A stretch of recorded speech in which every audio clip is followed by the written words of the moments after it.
Ֆրանսիայի նախագահ Էմանուել Մակրոնի հետ հանդիպման ժամանակ Թուրքիայի նախագահ Ռեջեփ Թայիփ Էրդողանը հայտարարել է, որ ողջունել է Իսրայելի եւ Իրանի միջև հրադադարը, հաղորդում են թուրքական լրատվամիջոցները։ Ըստ Թուրքիայի ղեկավարի փաստացի իրավիճակը պետք է հնարավորինս շուտ վերածվի մշտական կայունության։ Նա ընդգծել է, որ Գազայում մարդասիրական ճգնաժամը շարունակվում է խորանալ եւ անհրաժեշտ է համարում հնարավորինս շուտ հասնել մշտական հրադադարի։ Ղազախստանի արտաքին գործերի նախարարության մամուլի ծառայությունը այսօր հունիսի 25-ին հրապարակել է մեկնաբանություն Հայաստանում ստեղծված իրավիճակի վերաբերյալ, հաղորդում է «Զակոն» կայքը։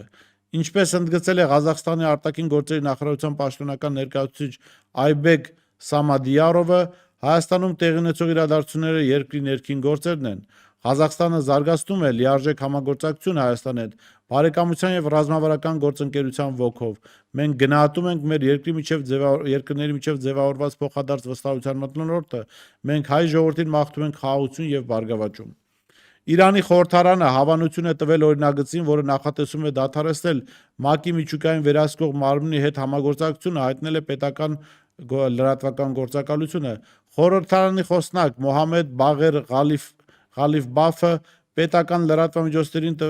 տվել է հարցազրույց եւ հայտարարել, որ Իրանը կարագացնի իր քաղաքացիական միջուկային ծրագիրը։ Թեհրանը հերքում է միջուկային զենք ստեղծելու փորձերի մասին մեղադրանքները։ Հաագայում հանդիպել են ԱՄՆ նախագահ Դոնալդ Թրամփը եւ Թուրքիայի նախագահ Ռեջեփ Թայիփ Էրդողանը, այս մասին հայտնում է Թուրքիայի նախագահի գրասենյակը, փոխանցում է ՏԱՍՍ գործակալությունը։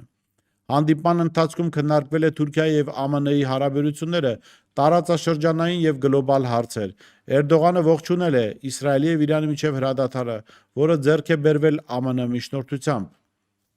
Իրանը չի հրաժարվի միջուկային ծրագրից, այս մասին ասել է Իրանի արտաքին գործերի նախարար Աբբաս Արաղչին։ Նրա խոսքով Իսրայելի հետ 12-օրյա պատերազմից հետո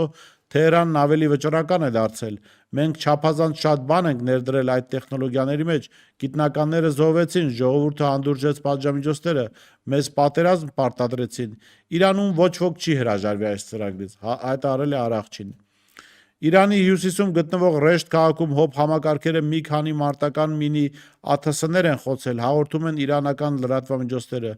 1 ժամ առաջ Ռեշտ քաղաքի մի շարք շրջաններում մինի ԱԹՍ-ներ էին խոցվել, որոնք հոբ միջոցները գտել են քաղաքի տարբեր հատվածներում, ասվում է հայտարարության մեջ։